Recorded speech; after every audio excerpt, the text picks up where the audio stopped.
Hey, it's America's Attorney here, Josh Sanford, ready to react to a Code Blue Cam video called What Not to Do When You're Late for a Flight. Let's see what we're working with. On November 11th, 2022, a Monroe County Sheriff's deputy was on routine patrol when they observed a speeding motorcycle in Sugarloaf Key, Florida. According to the speed radar, the motorcyclist was traveling 117 miles per hour.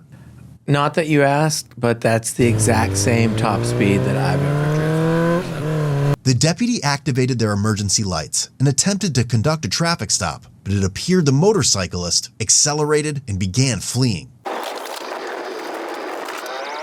There really is no crime that you can commit that isn't made worse by fleeing, actually. The deputy pursued him for 3 miles before losing visual and discontinuing for safety reasons. A few minutes later, another deputy observed the motorcyclist speeding and passing other vehicles in the center lane. Okay, I don't think it's the guy on the bicycle, though.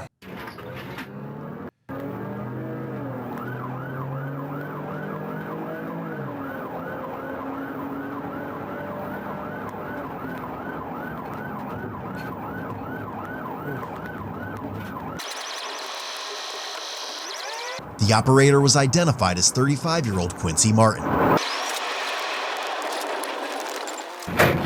Shut off the bike, let me see your hands. Get off the bike.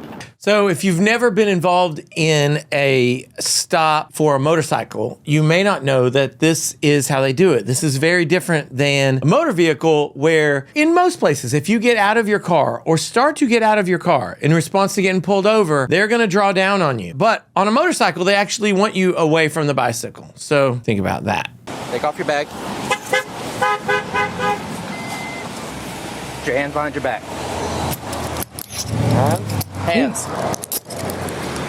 What's wrong, officer? You're being detained right now. How come? Because you've been running from cops.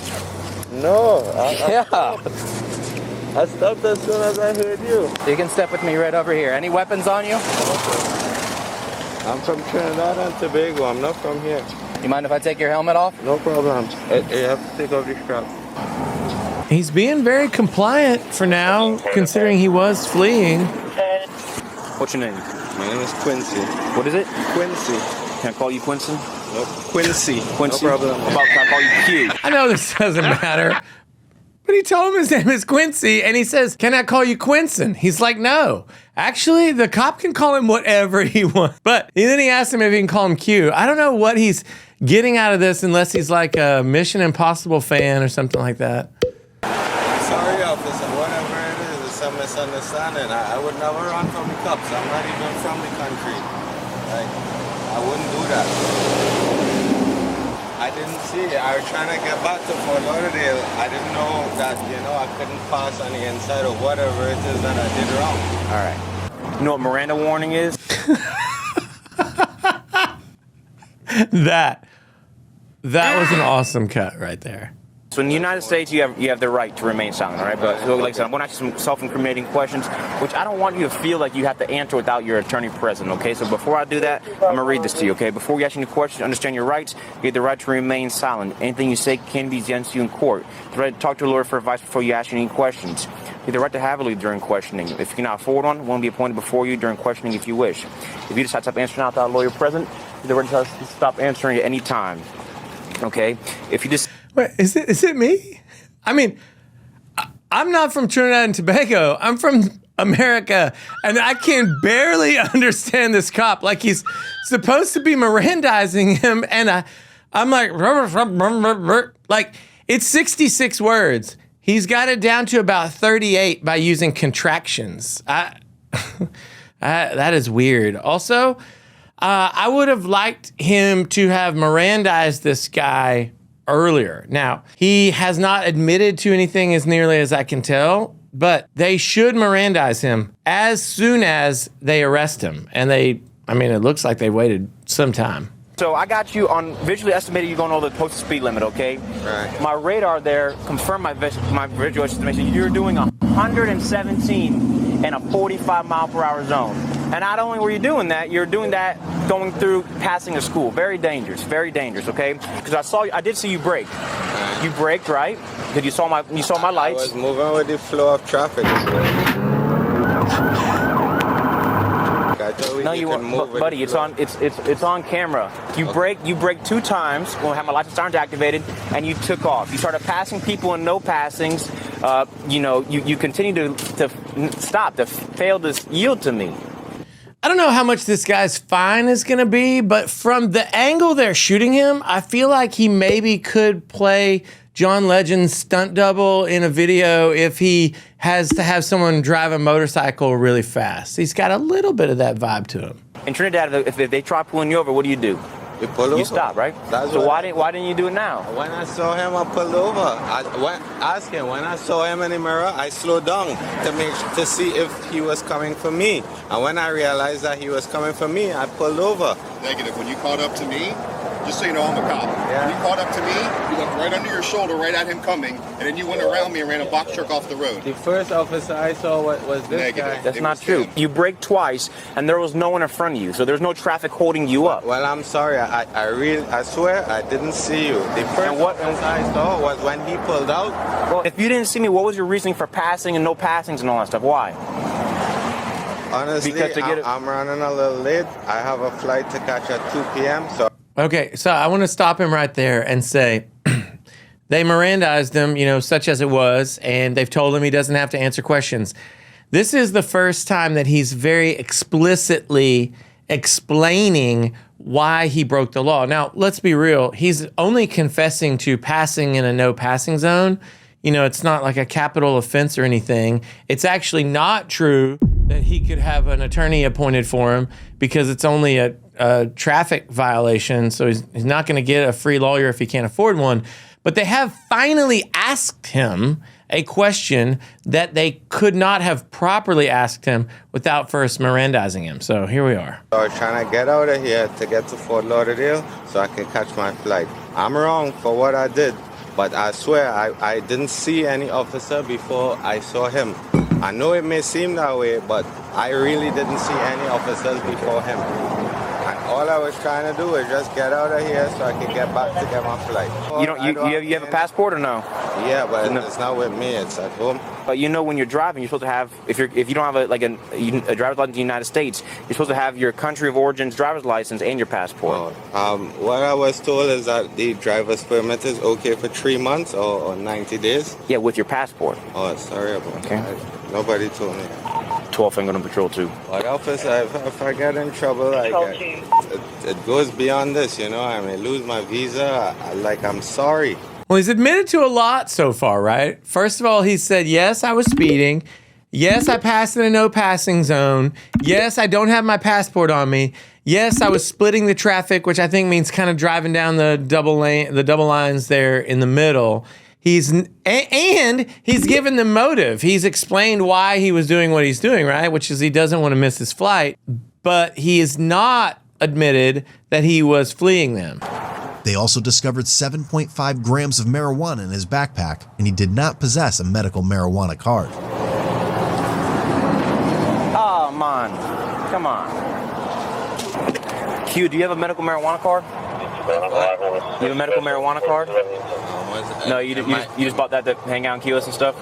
I bought it in Key West. In my country, we could go with up to 1 ounce of marijuana. All right. How much you pay for it? I can't remember. Like $80 or something. $80? Okay. Who'd you buy it from? Just some stranger? Yeah. All right. It's not legal here? Well, it is with a medical marijuana card. Ooh, he just went all Brittany Griner right there. Yikes. So, okay. So really? Nothing for the Brittany Griner joke?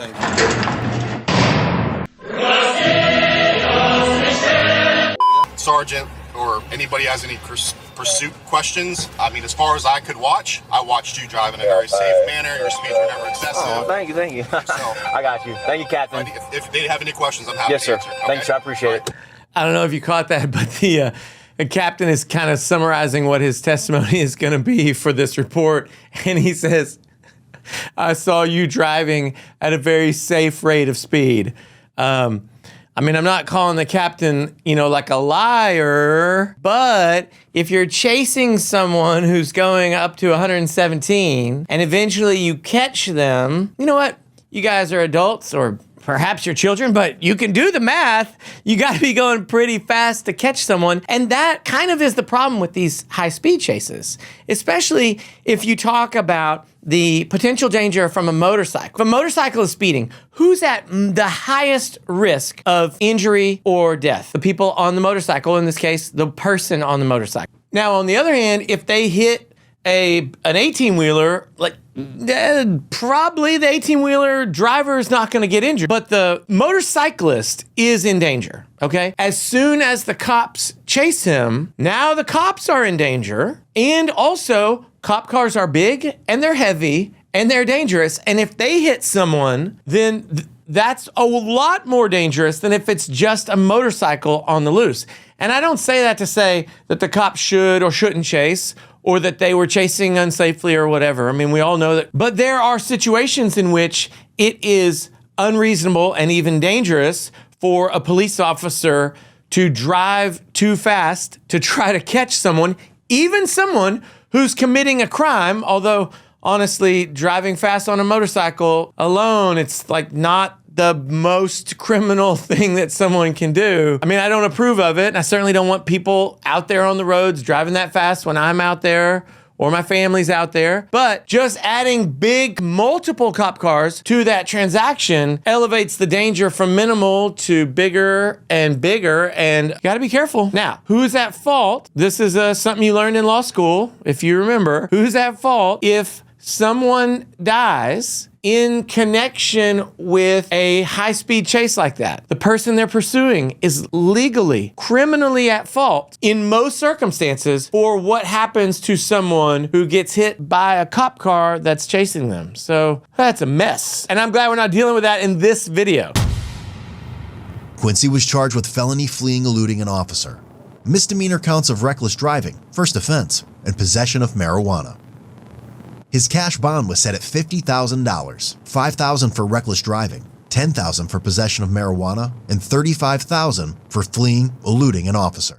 The very first thing that I said in this video, once we saw the Code Blue Cam start playing, was that there's no crime that you can commit that you can't make worse by fleeing. So listen, this guy was gonna be charged, if they caught him, with speeding, reckless driving. They're probably actually not gonna go through his backpack if it's just speeding and reckless driving. Now they might, in which case they find the marijuana, which is another misdemeanor. But he made this into a felony by fleeing. I appreciate the attitude that he had with the cops. I appreciate the attitude that the cops had with him. It was very instructive. It was very collaborative in many senses, not abusive like we sometimes see. And by the end, they're laughing, they're joking. That's great. Hey, here's my word of advice to you all. And this is free. You don't have to pay for this. Don't flee the cops. Seriously, it never, ever makes it better. With one little asterisk, if you get away, it does make it better. But don't do it because you're not gonna get away. Now, they said in this video that it was a holiday, and that's why he couldn't get out till the next morning at 9 o'clock. Please drop down into the comments below and tell me what holiday it was, because I can't tell. Every day looks the same in the Florida Keys to me. That's it for my analysis. I wanna know if you think that there was a clip where the cops crossed the line and I didn't catch it. Did the cops do something that you think they shouldn't have done? Get down in the comments below. Let me know. I wanna hear about it. It's been great watching this video with you. Josh Sanford, America's Attorney. Happy to be on the Reacts channel, and I will see you very soon. Big verdict.